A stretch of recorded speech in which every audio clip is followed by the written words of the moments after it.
From Pink to Halloween, there's history behind those scary characters we all love, and Tom Garza is a UT professor who dives back in time, also floats around with pop culture and vampires. Right. You know, you say the word vampire these days in the entertainment industry, and all of a sudden you have $1 billion deal. Exactly. I mean, we've seen this with Twilight and True Blood, and I mean, the list goes on and on. I feel everywhere I turn, there's a new vampire project. No, exactly. And I think what's so terrific is that it's these contemporary renditions of the vampire, everything from True Blood to Twilight, 30 Days of Night, Right. that have gotten students so interested in the story that then we can take them back through the history to get a little bit more sense of what really is behind the myth. You know, and what is the lore? Because Tom teaches a class.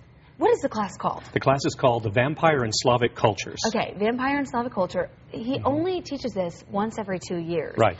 150 students. Right. And it fills up so quickly. I mean, what is the lore? Why do we love this stuff so much? Well, I think especially for university-age students, there is the eternal question of life and death. The idea that you can, in a sense, cheat death and live an eternal life. There's also now in the modern time this wonderful sense that there's an almost fashion trend to the vampire. They're young, they're pretty, they're sexy. Right. So for our students, this is a real hook.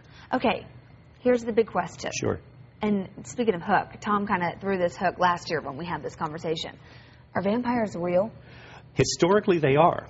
Historically, vampires have existed. We've had Vlad Tepes Dracula, famously in Transylvania, 15th century, and right after him, Elizabeth Bathory, the first of the women vampires. Now, were these fanged, blood-drinking creatures? Almost certainly not, but they had a blood lore about them. Yeah. And it's that lore, the story around them, and that they were in this region where vampire stories were being told that creates the modern story that would come to us after the medieval period into modern times. Okay, and so what are we seeing? You started teaching this, Vampires in Slavic Culture, in 1996, is that right? 97, right.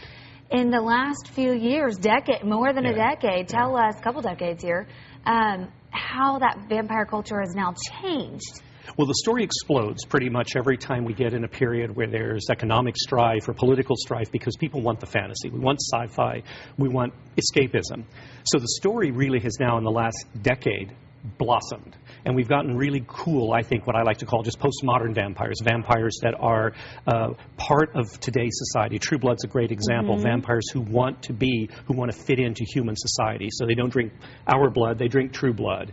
And so now that, the story keeps going on in this kind of sense of how do we make the story current for now, for 2011. Yeah. Do you think this will ever run out? Never. Our lore? Never. Always. It's a classic myth. A myth never does because we keep adding on to it. Tom Garza, if you're not in his class now, you're not going to be in his class for another, what, in a couple years? Another 2 years. Okay. Yes. Tom Garza over at UT. Thanks. We Carrie, love thank this you. conversation. Thank you.